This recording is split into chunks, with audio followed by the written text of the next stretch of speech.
नव मला काय म्हणायचं आहे, नक्की मिस्त्रीनं कुठल्या साईडला वळंबा लावला असेल की एवढं काय स्टेट उभं राहिले. नक्की मला वाटतंय चारी बाजून वळंबा लावला असणार आहे का नाही, त्यामुळे एवढं स्टेट उभं आहे. मग सांगा कमेंटमध्ये. आणि ही वनस्पती नवीनच आहे बघा, मला नक्की कळणार कशाची आहे, पण तुम्ही मला नक्की कमेंटमध्ये सांगा. आणि हे बघा चिवचिवाट करते ते चिमण्या नुकते या झाडावरती, क्वालिटी विषय हार्ड. ह्यो मावळता दिवस तुम्हाला झूम करून धावतो, चला बघा. है ना, क्वालिटी खटच. आणि आंब्याच्या झाडाला पालवी किती आल्या बघा, नवनवीन नवनवीन असतंय सगळं बघा इथं.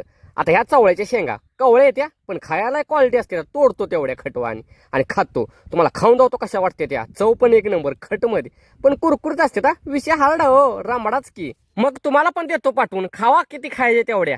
ही बघा कसा दिसतोय ऊस, आणि त्याच्यात केलाय भुईमुग, शेतकरी ओनली. आता हे ऊस ठेवलाय बघा जनावरांसाठी, विषय हार्ड हो. आणि तुम्हाला मका धावतो कसा आहे बघा, तो पण वैरणीसाठी केलाय. क्वालिटी असतंय काम सगळं रामडा. हा मग काय तुम्हाला सांगतोय, विषय हार्ड. ही पाईपलाईन पण बघा कशी केली, क्वालिटी आहे का नाही. आणि नंतर इकडे झोगाडा बघा, कारण पाणी गरगरीत पेलं पाहिजे हो रान. शेतकरी ओढली नाद नाही करायचा. आता तुम्हाला मेन म्हणजे वस्तू धावतो मी बघा, चला पुढं. कारण लयच बघायसारखं असतंय बघा क्वालिटी वाणी. मावळता दिवस आल्यामुळे चंद्र पण लवकर आलाय, काय करायचं. आता हे बघा हत्ती घास किती उंच आहे बघा, आहे का नाही. क्वालिटी 15 फूट आहे. आणि ही काय आहे मला सांगा नक्की कमेंटमध्ये, कारण ही लय जणांनी बघितलं असेल, आत्ता नाही लय. आता हे बघा शाळू पडलाय सगळा, काय बोंबलायचं कसं काढायचं मालकानं रामडामध्ये.